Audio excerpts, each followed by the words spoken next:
ברוך אתה אדוני אלוהינו מלך העולם, שהכל נהיה בדברו. The psalmist says, מי האיש החפץ חיים, אוהב ימים לראות טוב, נצור לשונך מירה, ושפתיך מדבר מרמה. Who is the man that desires life? Days where he will see the good. Watch your tongue from saying evil and your lips from lying. Judaism gives a great importance to the word. We find already in Bereshit, in Genesis, how did God create the universe? Our rabbis say, by saying 10 times, let there be something, with words. And as God created the universe with Vayomer. Well, there's a story in the Talmud that says the following. A chieftain told his servant, go to the market and bring me the best piece of meat. The servant went and brought him back a tongue. The following day, the same chieftain said to his servant, you know what? Today go to the market and bring me the worst piece of meat. And he brought him a tongue. Chieftain said, what did you do? Both days you brought me the same thing. Obviously, the servant says, you know, many people are very unhappy because of their tongue. And many a time the tongue brings happiness. The Bible also relates that in the early times, people built an enormous tower.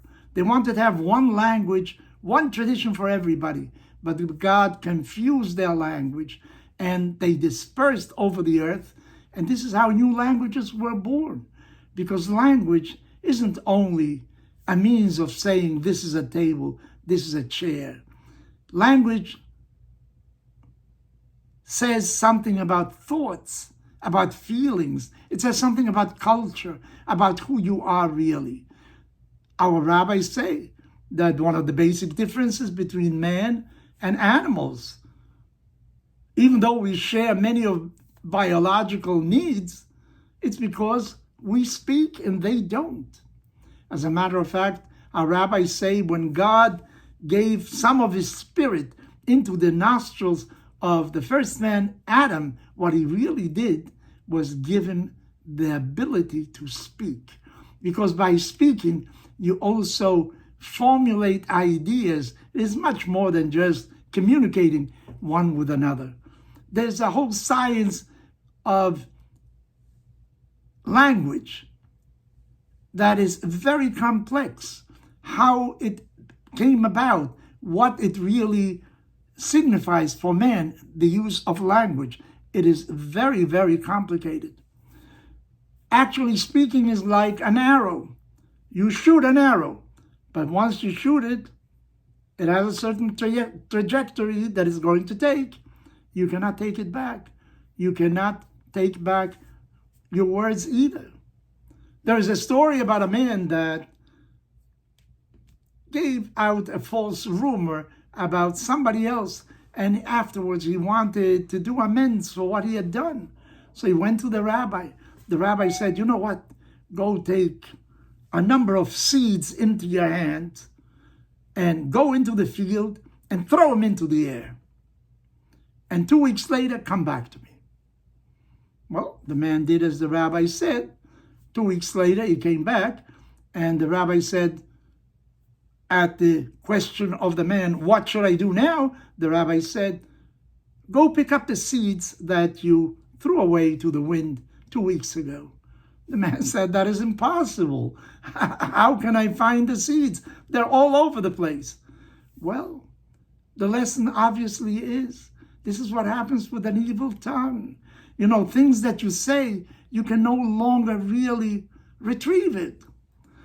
You know, even if you tell the truth, something negative about somebody, what you're doing really is summarizing the personality of the individual with one bad trait that he has, and everybody has bad traits.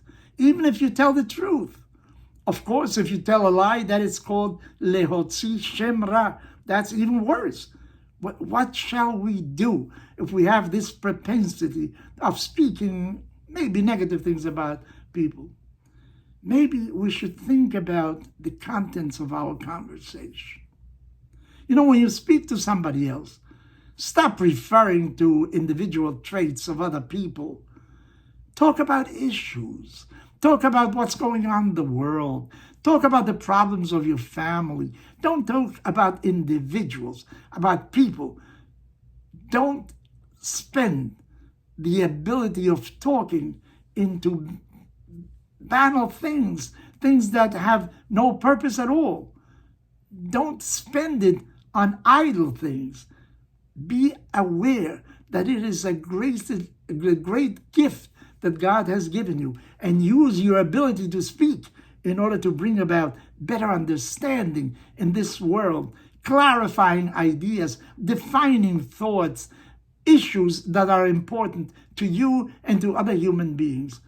So therefore, it is not only the fact that we speak against other people many a time. Nature abhors a vacuum. Either you speak evil about somebody else or negative things about somebody else, or you speak about constructive things. So bear in mind, don't waste your time, your extraordinary ability to use your thoughts, express them into words, into ideas. Don't spend it on speaking banalities about somebody else. Use it for something very constructive, and you will make this a better place to live for everybody.